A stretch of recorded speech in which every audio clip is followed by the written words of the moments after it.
18 কোটি মানুষের দেশ বাংলাদেশে আনুমানিক 1 কোটি মানুষ হেপাটাইটিসে আক্রান্ত হয়ে বসবাস করছে। যা সুইজারল্যান্ডের মোট জনসংখ্যার সমান। কিন্তু সবচেয়ে ভয়ঙ্কর ব্যাপার হল এই আক্রান্তদের 90% অংশ জানেই না যে তারা হেপাটাইটিসে আক্রান্ত। আমাদের জনসংখ্যার 4% হেপাটাইটিস বি এবং প্রায় 1% হেপাটাইটিস সি দ্বারা আক্রান্ত। এই ভাইরাসগুলো লিভারকে ধীরে ধীরে ধ্বংস করে দেয়। অনেক সময় গুরুতর অসুস্থ না হওয়া পর্যন্ত কোনো লক্ষণ প্রকাশ পায় না, তাই একে নীরব ঘাতক বলা হয়। হেপাটাইটিস বি ও সি এর চিকিৎসা এখনও বেশিরভাগ ক্ষেত্রে শহরকেন্দ্রিক।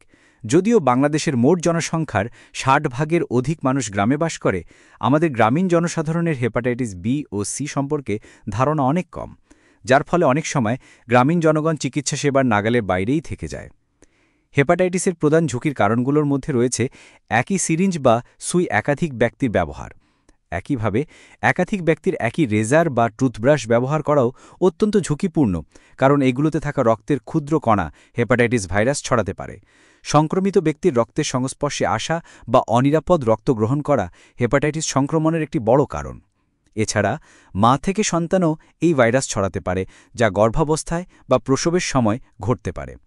অরক্ষিত যৌনমিলন হেপাটাইটিস বি ও সি ছড়ানোর অন্যতম পথ। পাশাপাশি দূষিত পানি পান করা বা অস্বাস্থ্যকর খাবার গ্রহণ করা হেপাটাইটিস এ এবং ই ভাইরাসের সংক্রমণের ঝুঁকি বাড়িয়ে তোলে। এই ঝুঁকির কারণগুলো সম্পর্কে সচেতন থাকা হেপাটাইটিস প্রতিরোধে অত্যন্ত জরুরি। হেপাটাইটিস বি ও সি চিকিৎসার মাধ্যমে নিয়ন্ত্রণ করা সম্ভব। আমাদের প্রধান চ্যালেঞ্জ হল এই রোগ নির্ণয় না হওয়া লক্ষ লক্ষ মানুষকে খুঁজে বের করা।